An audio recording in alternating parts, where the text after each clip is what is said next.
Assalamualaikum warahmatullahi wabarakatuh. Selamat malam, selamat pagi, selamat siang, selamat sore semuanya. Perkenalkan, nama saya Nurmaya Siti Maulidah. Saya dari Pendidikan Masyarakat Angkatan 2023 kelas B dengan NIM 11046230027. Unveiling myself, a journey of how I flourish. Untuk mata kuliah pengembangan media pembelajaran Penmas yang diampu oleh Dr. Sri Kuswantono, MSI, dan Retno Dwi Lestari, MPD. Table of content, yaitu ada biodata, interest and goals, self-discovery, how I overcome the challenge, continuous learning and growth, dan yang terakhir, closing and expression of gratitude.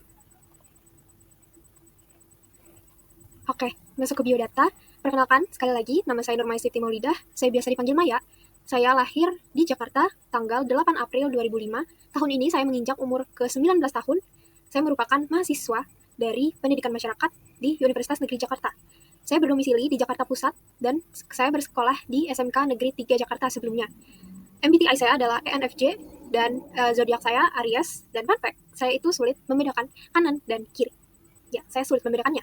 Bukan nggak bisa, tapi saya sulit membedakannya. Saya butuh waktu lama untuk bisa membedakan kanan dan kiri. Selanjutnya ada interest and goals.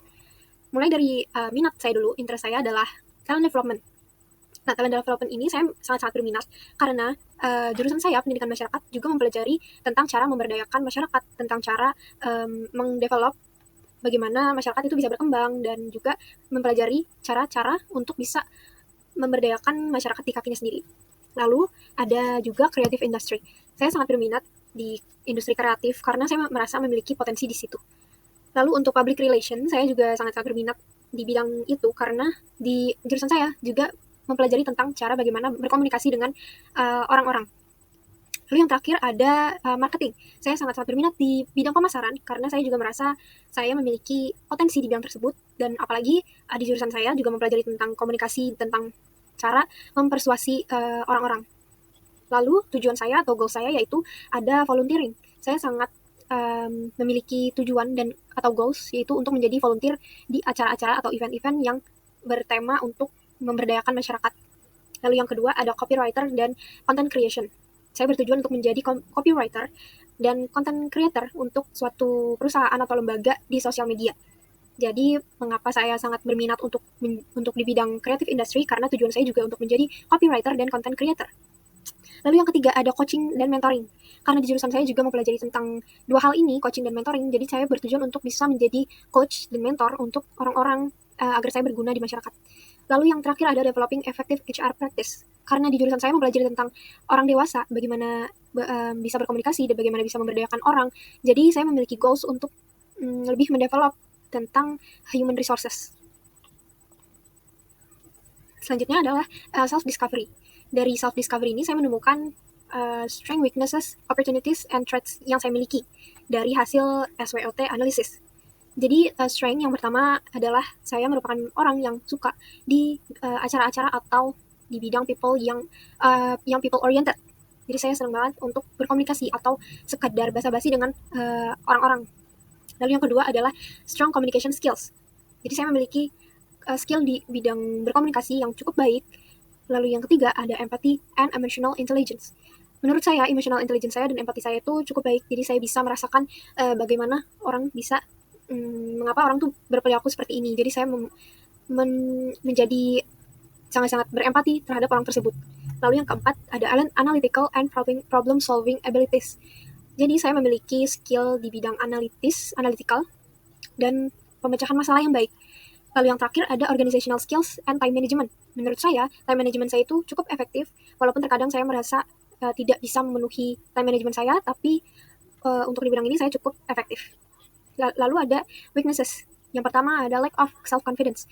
Saya merasa terkadang saya tidak percaya diri untuk bisa tampil di depan umum atau melakukan public speaking. Yang kedua atau yang terakhir adalah struggling telling people how I feel.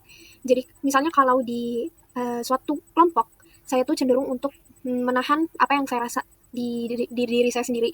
Jadi saya tidak mengkomunikasikan itu kepada orang. Misalnya teman kelompok saya melakukan hal yang tidak saya sukai atau performa dan kinerjanya buruk, tetapi saya cenderung untuk tidak mengkomunikasikan itu karena saya takut bahwa jika saya mengkomunikasikan itu akan menjadi beban untuk dia.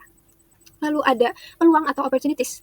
Jadi, saya memiliki volunteer atau internship experience yang bisa menjadi peluang saya untuk lebih berkembang. Lalu, yang kedua adalah continuous learning. Saya merasa diri saya adalah long life learner.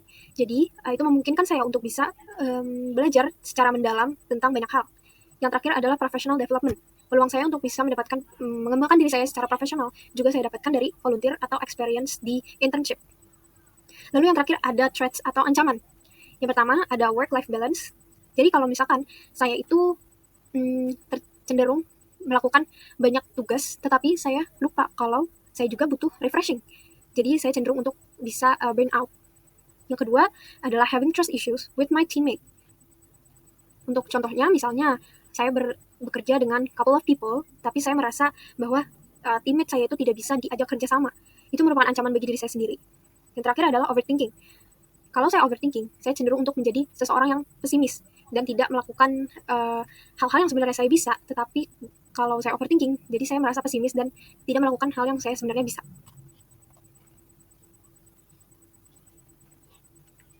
Next, ada how I overcome the challenge. Jadi bagaimana saya mengatasi tantangan-tantangan yang saya hadapi. Yang pertama, ada tantangan untuk seleksi ujian masuk PTN. Nah, yang ini saya rasakan di tahun lalu, dari masa transisi dari SMK ke kuliah. Itu kan melewati bagaimana saya harus seleksi ujian untuk masuk ke UNJ. Lalu yang kedua ada memulai hidup baru sebagai mahasiswa. Jadi dari menjadi siswa dan menjadi mahasiswa itu pasti ada perbedaan yang signifikan. Lalu yang ketiga adalah seleksi organisasi. Dari maba, saya pengen banget masuk ke ISEC. Jadi tantangan saya adalah tahun lalu adalah bagaimana cara saya untuk bisa lolos ke organisasi ISEC. Yang keempat adalah kompetisi lomba. Jadi saya sangat ini merupakan tantangan yang cukup besar bagi saya karena saya tidak pernah mengikuti lomba sebelumnya dan tahun ini saya mencoba untuk bisa keluar dari zona nyaman saya dan mengikuti lomba. Lalu yang strategi yang saya lakukan adalah saya belajar dengan sungguh-sungguh untuk bisa masuk ke UNJ. Lalu saya beradaptasi di lingkungan yang baru, yaitu menjadi seorang mahasiswa di lingkungan kampus. Yang ketiga adalah saya percaya dengan kemampuan diri saya sendiri. Saya percaya bahwa saya dengan kemampuan yang saya miliki, saya bisa lolos ke ISEC. Yang terakhir adalah tetap tanamkan positive thinking. Dari tantangan-tantangan tersebut, ini adalah yang paling saya tanamkan ke diri saya bahwa saya harus positive thinking agar saya tidak merasa demotivation.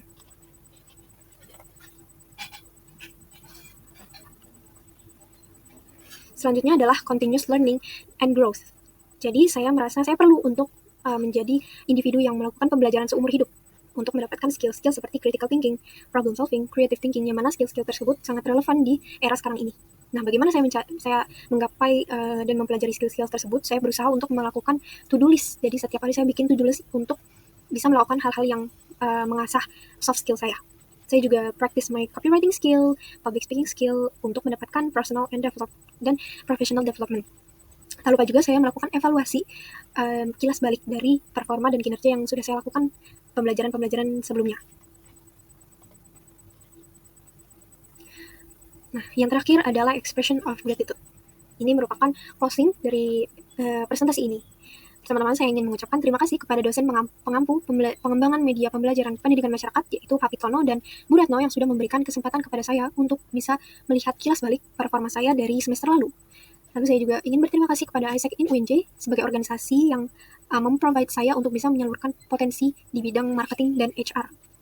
Tak lupa juga saya berterima kasih kepada teman-teman saya yang sudah memberikan dukungan dan meyakinkan saya untuk mengejar mimpi-mimpi saya.